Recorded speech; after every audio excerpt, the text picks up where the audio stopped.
righty, two of you are ready, so let's get right into it. And we are slowing down over the next couple of weeks. We're finishing our series that we've been for the last several weeks.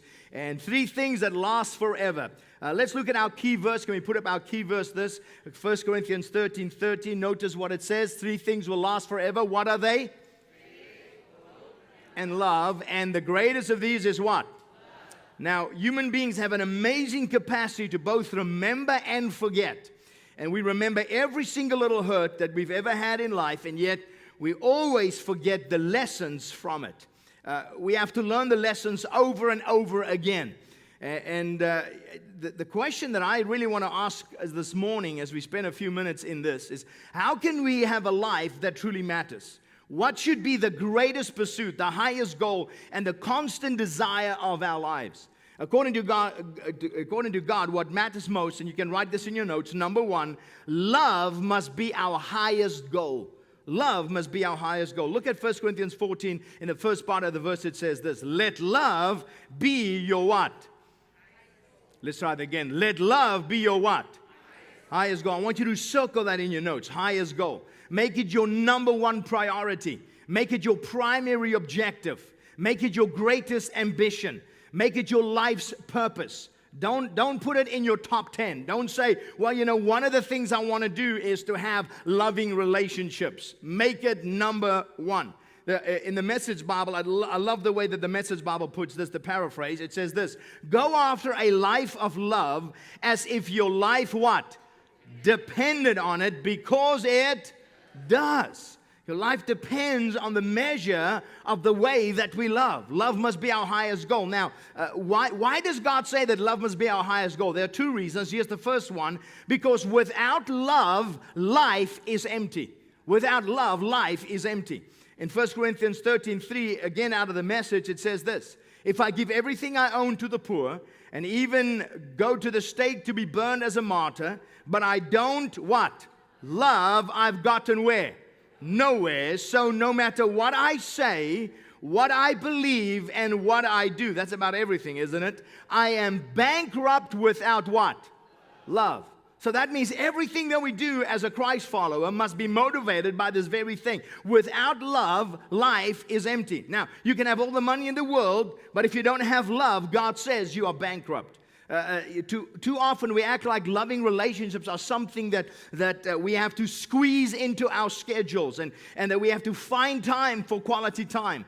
That we have to make time for the people in our lives. That we have to just fit them into our lives, as if loving relationships are an important part, but just another important part, along with many other things in our lives. I want you to know, if that's your attitude, that's wrong. God does not say relationships are a part of your life, or that loving relationships are an important part of your life. God says, loving relationships are your life. And that's what life is all about. It's all about love. One day a guy comes to Jesus, and he says, Lord, what is the most important command? And he's kind of wanting to know, give me the cliff notes. I mean, what is the stuff that I really need to know? I want to get this down. And what is the stuff that I really need to know? And it says in Luke 10, and then Jesus asked him, well, how do you see it? What do you see? So the man answered in Luke 10:27, the man answered, you must love. I want you to note those first 3 words. You must love the Lord your God with all your heart, all your soul, all your strength, and all your mind, and love your neighbor as yourself. Now watch how Jesus responds. Right, Jesus told them, do this and you will what? Live. In a word, Jesus is saying the point of life, if you ever want to know, well, what's the point of life? Here's the point of life. The point of life is loving relationships. It's not about achievement. It's not about the acquisition of things. It is about relationships. If you miss this, you miss the point of life. That's the bottom line. What matters most is loving relationships. Turn to your neighbor, look them in the eye, and say, what matters most is loving relationships. Now, if that's true, why do we always allow our relationships to get the short end of the stick? When we get overloaded, here's what we start doing. We start skimming where? Relationally. We fulfill all kinds of other commitments, but we kind of cut back our time with those we love. And we don't give ourselves time in relationships, the energy and the attention they deserve, because we're too busy with what we think are more important, pressing matters. Why do we do that? Because we get busy. We get preoccupied. Because we get distracted with less important things. And we focus on the urgent rather on the important. And I hope by now you've learned that difference in your life. There's a lot of urgent things, but it doesn't mean those are important things. Now, everything that is urgent in your life is not necessarily important in your life. As a result, we spend all of our time focusing on making a living, getting the job done, finishing the work, paying the bills, making progress, accomplishing the goal, as if that is the point of life. But it's not. The point of life, God says, is love. That's the point of life. The point of life, God says, is loving relationships. Now, why does God say that love is the most important? Because without love, life is empty. We just read it. They say you can have everything. As a matter of fact, you can even be sacrificial. You can even give $12,000 to Love Active for someone else. But how many of you know, if you don't do it from a motivation of what? Love, you're empty. Everything in your life that's not motivated by love is futile. You have got to have the root of our lives must be rooted in love. That's why Paul writes and he says this is the most important. Now, why is it most important? We've kind of learned this over the last several weeks. Here's the second one. Love is going to last how long? Forever. Write it in. Love is going to last forever. I think by now you understand that only 3 things will remain. Does anybody know the 3 things that will remain? Anybody help me out here? How many of you know, if you don't know this by now, you need to come see me privately so we can have a prayer meeting. 3 things will last forever. What are they? Faith, hope, and love. And the greatest of these is what? Love. How many of you want to leave a good legacy? Anybody? How many of you don't have energy to raise your hand this morning? Okay, how many of you want to leave a good legacy? Come on, let me just see. How many of you really want to make a difference with your life? Can I see any hands? All right. Now, if you want to make a positive influence in life that's going to outlast you, God has shown us how to make a lasting legacy. God has shown us how to make an enduring impression. You fill your life with love. And he says this, faith, hope, and love, these are the things that will endure. And the greatest of these is love. He's saying love, not work. Love, not wealth. Love is the key to a lasting legacy. It is love.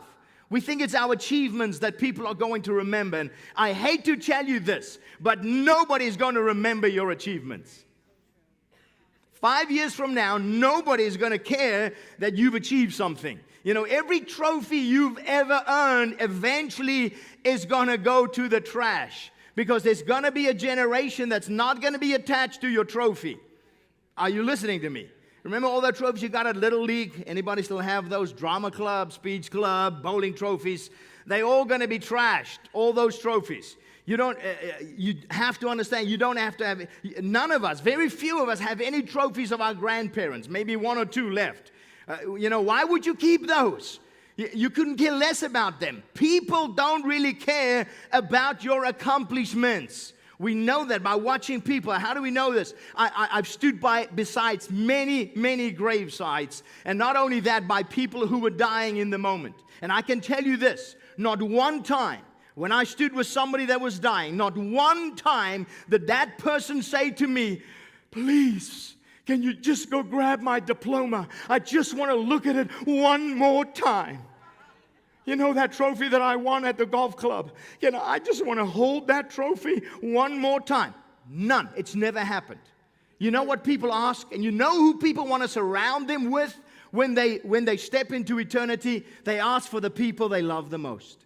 They want to surround themselves with loving people. People who love them. People who they have a relationship with. Here's the point. You're eventually going to figure out in your final seconds that what matters most is relationships. Why don't you figure that out sooner? Why wait until your deathbed to figure out that things really don't matter? That the only thing that matters is relationships, and nothing can take the place of loving relationships. Faith can't, wealth can't, success can't. Success without love is empty, hollow, depressing. Life is not about achievement and it's not about accomplishment. It is about relationships. When you get to heaven, God is not going to ask you, what was your career? Now tell me, what job did you have again, so I can just check this out? God's not going to ask, hey, can I see your bank balance? Because, we want to know whether you're in or out. How many stocks you had, how many bonds you had. God's not going to say, by the way, what about the hobbies that you so enjoyed while you were put on the earth? That's not it. What He's going to say, what He's going to ask, how did you treat the people around you when you were on the earth? How did you love other people? And if you say, well, where do you get that? I want you to check out this in Matthew 25. Watch this. He tells us what He's going to ask us. How many of you know it's easy to pass an exam when you have the question and the answer before you have to write the exam? How many of you can pass an exam with all the right answers and all the right questions? Anybody can pass an exam like that? I think we all can, right? Because we know the answer, because we know the question. Watch this. He tells us what He's going to ask us. Look at this. Matthew 25. Are you with me this morning? Look at this. Then the king will say to those on his right, enter you who are blessed by my Father. Take what's coming to you in this kingdom. It's been ready for you since the world's foundation. And here's why. Somebody say, here's why. Look at this. I was hungry and you fed me. I was thirsty and you gave me a drink. I was homeless and you gave me a room. I was shivering and you gave me clothes. I was sick and you stopped to visit. I was in prison and you came to me. Then those sheep are going to say, Master, what are you talking about?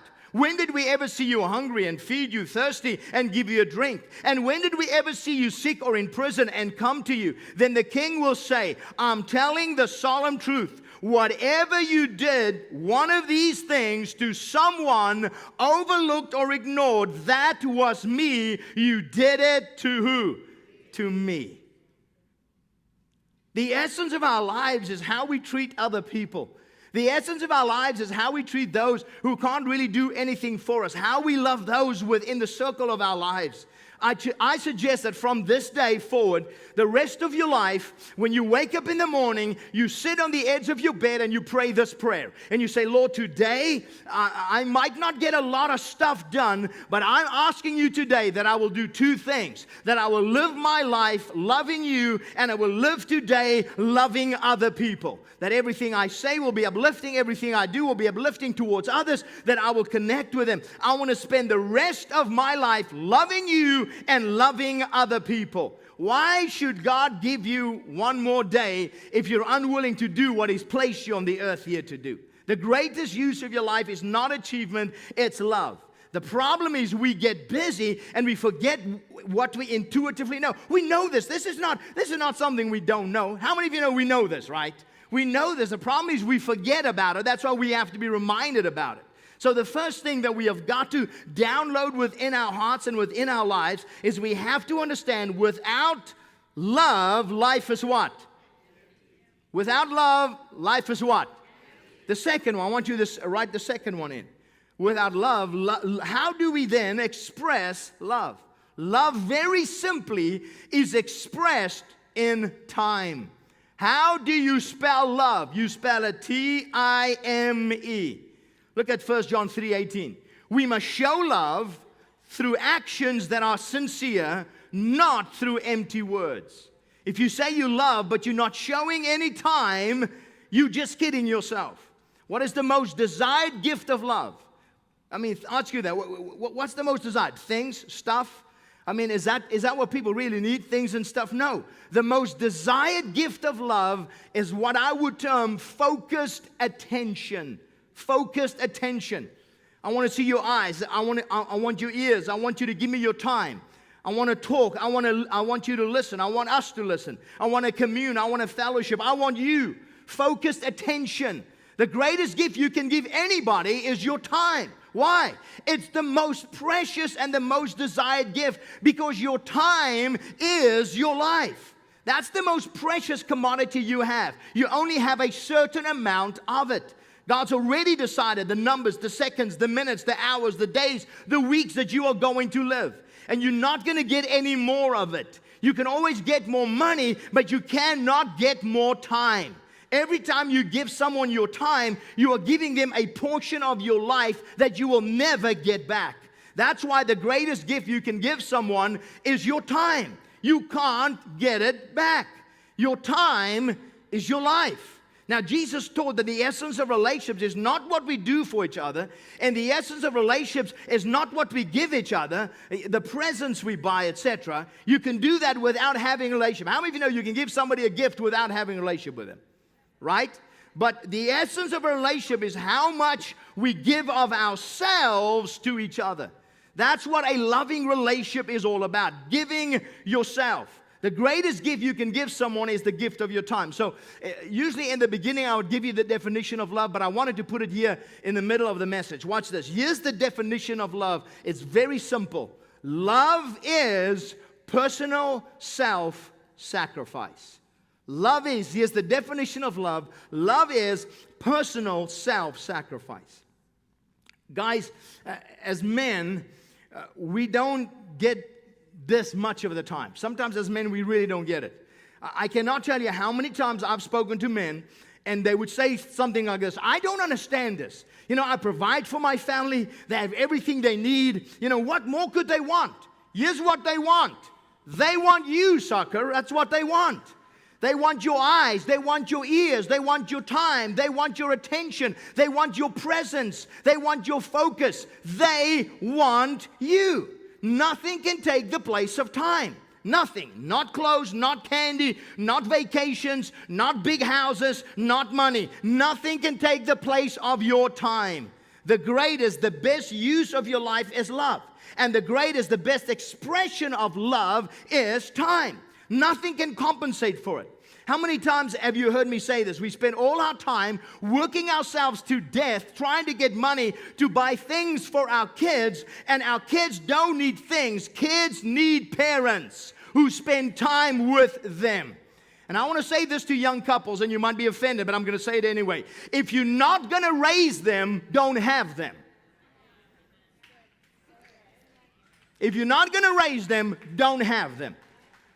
Let me give you a statistic. Almost 40% of children of divorced parents went an entire year without seeing their dads the year following the divorce. Nothing can take the place of time. All the money in the world cannot replace your time with your wife, with your husband, with your kids, with those you love. Whenever you give your time, you are making a sacrifice. You're making a sacrifice of your life because your time is your life. That's what love is all about. It's about sacrifice. Sacrifice is the essence of love. Look at Ephesians 5:2 if you don't believe me. Watch this. Live a life filled with what? Love, following the example of who? Christ, who loved you. Now watch, he's going to show you this. Who loved you and what? Gave himself as a sacrifice to take away your sins. If it isn't a sacrifice, it's not real love. You may call it that, but it's not. If it isn't a sacrifice, it's not real love. You can give without loving, but you cannot legitimately love without giving. Love is the essence of sacrifice. Love means giving up. Giving up my ambitions, giving up my preferences, giving up my life, giving up my particular thing that I think is fun, giving up my energy, giving up my time for the benefit of someone else. That's what love is. Giving up my time and my preference for the benefit of someone else. It's a sacrifice. How many of you know we've got love all twisted?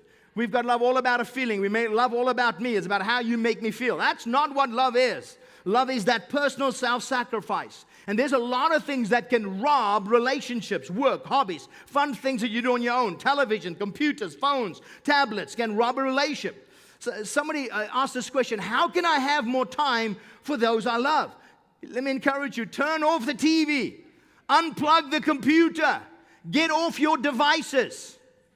I'm not saying get rid of them, that's just not logical. I'm just saying limit them. Don't your neighbor say, I think he's talking about second service right now. It doesn't relate to us. I went and did a little study this week, and the average American now spends approximately, this is from 2016, the average American spends approximately 11 hours a day of screen time. That's on television, that's on phones, that's on tablets. The 2016 Nielsen report came out, concluded that out of 168 hours in a week, we spend more than 50 hours of screen time with devices. Douglas Gentile, the professor of psychology at Iowa State University, he was not involved in the report, but he has done a study on how too much screen time affects children. And he says the work week still takes about 40 of those hours. Sleep at 7 hours a night, that's 49, so that's about 89 hours. And if we assume all personal care, that's such as eating, bathing, dressing, preparing food, is about 3 hours a day, that's about 21 for a total of about 110 hours. Then we have about 58 hours a week for all other things. This is what Gentile said. This includes hobbies, sports, spending time with our children, spending time with friends, romantic partnerships, reading, learning, exercise, participating in our faith communities, volunteer work, house maintenance, and then he added, if people are spending over 50 hours a week with media for entertainment purposes, then there's really no time for any of the other things we say we value. Now watch this. That's 50 hours a week.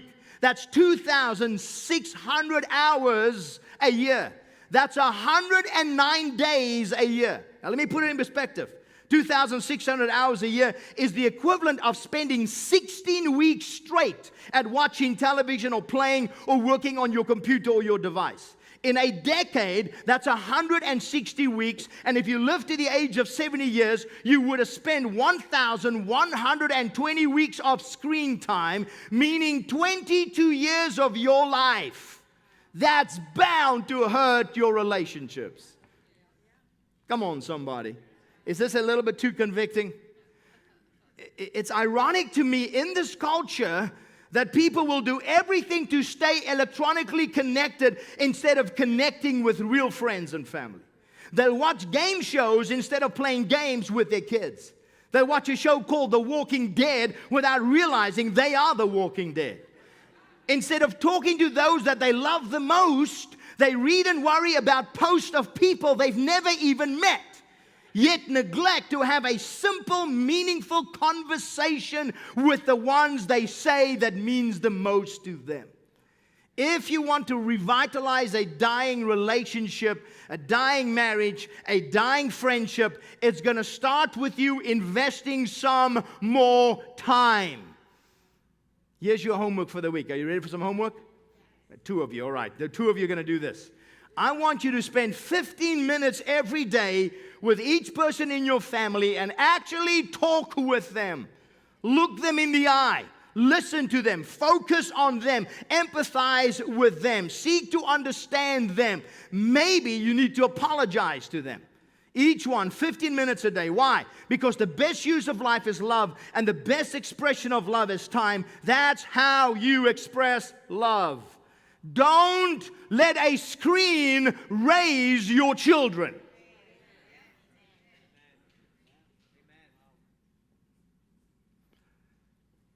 Oh, I can go off on this right now, but I am just going to hold back. There's a barbecue that I want you to attend. So, and this is about love, isn't it? So, number one, what's the first thing according to God? What is this love thing all about? What's number one? Love must be our what? What must love be? Highest goal. Number 2, love is expressed how? In time. We express love in T-I-M-E. And number 3, the best time to love is now. The best time to love is now. I spent some time with friends this week, and I had such a good time. And you know, did it cost me some hours? Oh, it cost me a whole bunch of hours. But we've been saying, oh, we need to get together. We need to do this. We need to do this. And these guys that I spend time with, they're awesome. And after I drove away from it, I just kind of slapped myself. I said, you know what? I could have this more than just once in a while. Have you ever been with friends and you just fuller when you leave them? Have you ever been with friends? If you don't have friends like that, I'm really praying that you can have friends like that. I spend some time with some friends that they make me laugh. They make me enjoy life. They make me forget you. I mean, it's just so wonderful. I'm sorry. You know, it's just so wonderful. Have you ever spent time with somebody and you're more depressed after you've been with them? That's not a friend.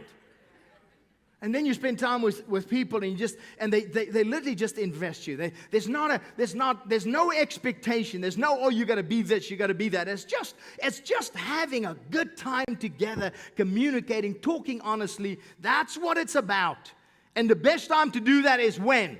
Now. Not next week, not later, not even when things settle down. Hey, here's news for you. They are never going to settle down.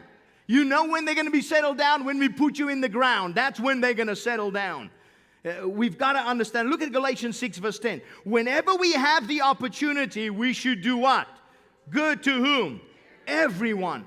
There are some activities in your life in which procrastination is a legitimate response because some things just aren't that important and you ought to put them off.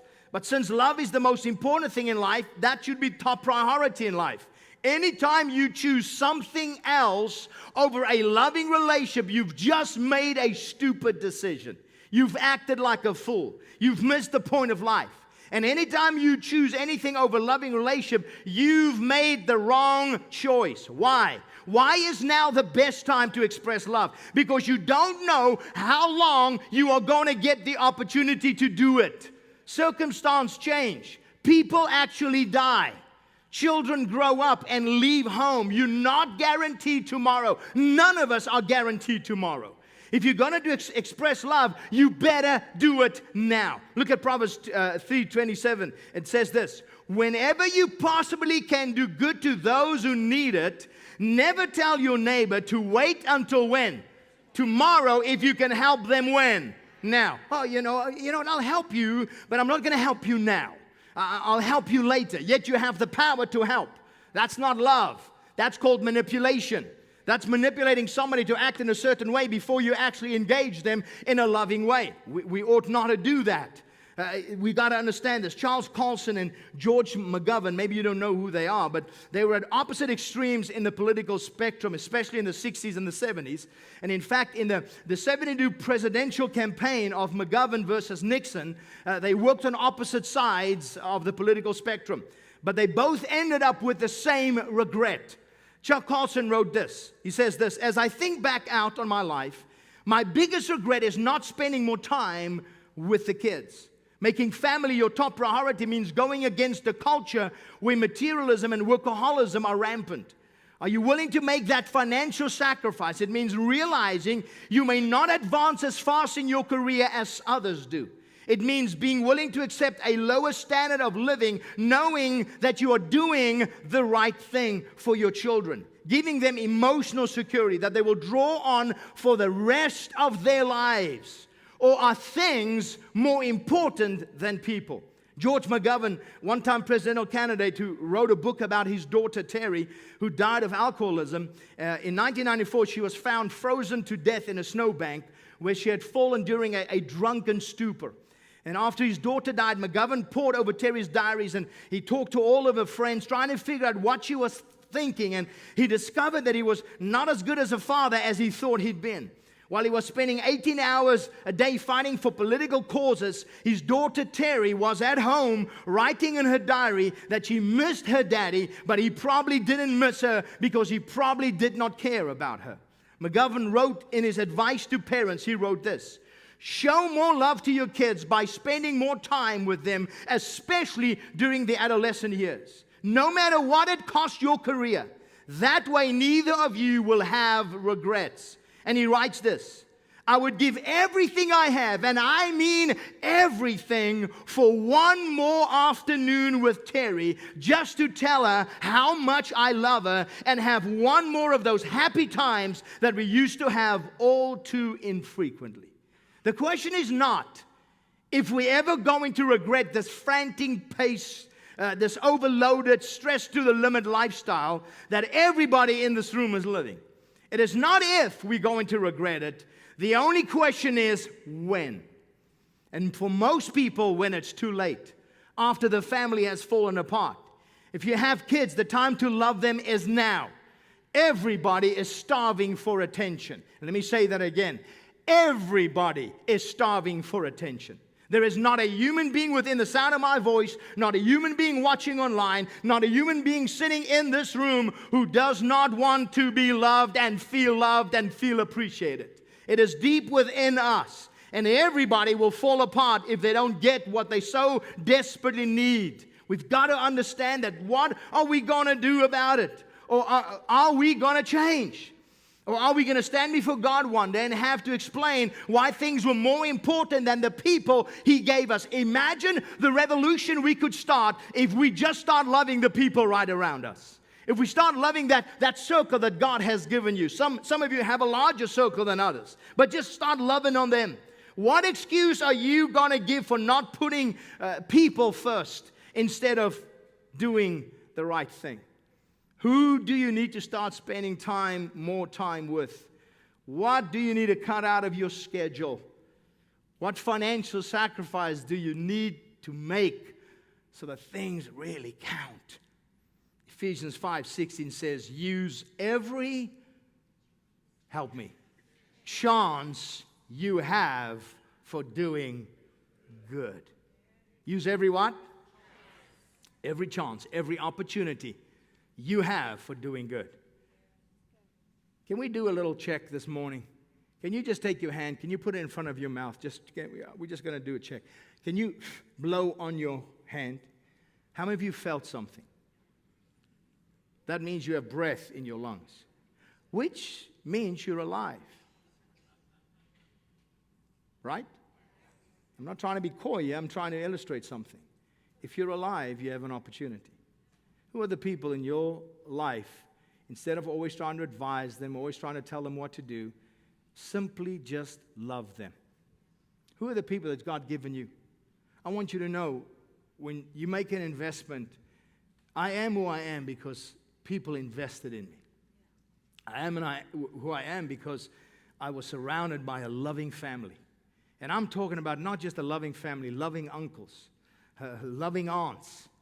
I was surrounded by loving grandparents.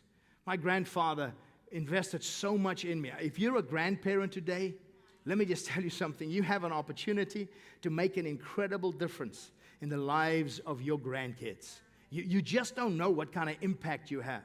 My grandfather would pick me up on Friday mornings, and he'll drive to the market, and I was supposed to go to school. And then he would tell my mom, and she would be complaining, Dad, he's got to go to school. And he'll say, man, what can the school teach him that I can't teach him? He's going with me. And we jump in his big old 4-ton truck, and we'll drive down to the market, and I'll be loading this big old truck, picking up these cabbage bags, these potato bags, and Grandpa would just talk to me, and we'd be drinking coffee out of his 1-liter Coca-Cola bottle, and it was bitter because he didn't like sugar, and I mean, we just had a great time. And if you wonder why I'm singing all the time, because my grandfather, at a moment's notice, will stop and he will sing to me. He'll just sing to me, and he'll make up songs. And when I find myself now with my grandbaby, I'll just hold her and play with her, and I'll just make up a song. We'll just, make up a song. And why? Because somebody else loved me like that.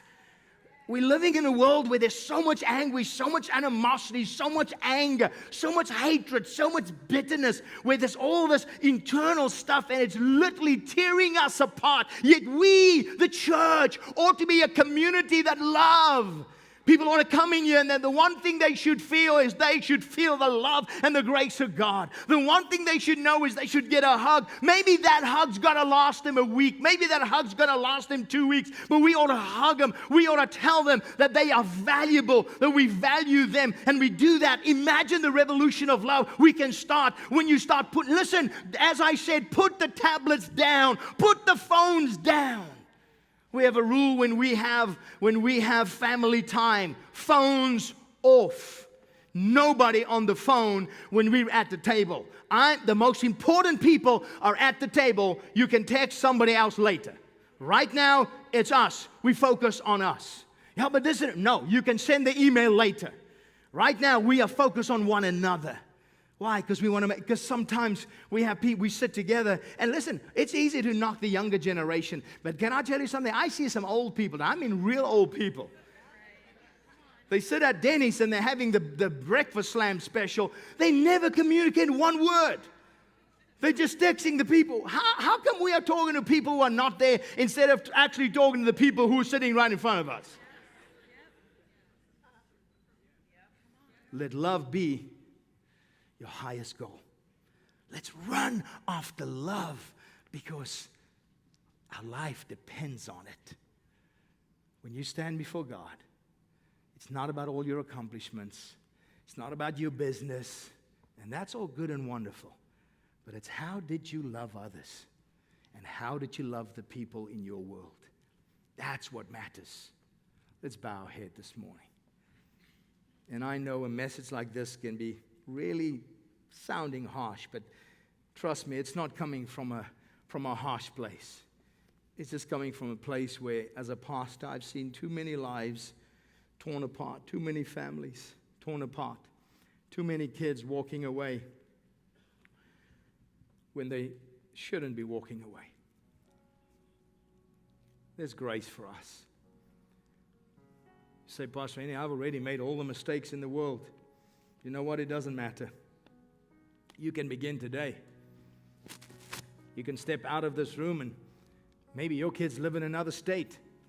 Pick up the phone. Say, they matter. They won't answer the phone. Leave a message.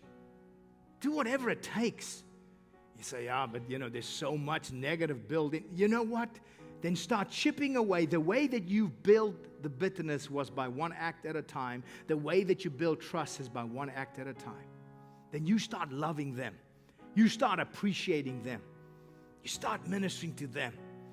You start doing personal self-sacrifice. Yeah, but I'm not getting anything in return. It says, remember, love is not about what you can get. It's what you give. It's what you invest. Make the investment. Make it. Make it. The payoff is awesome.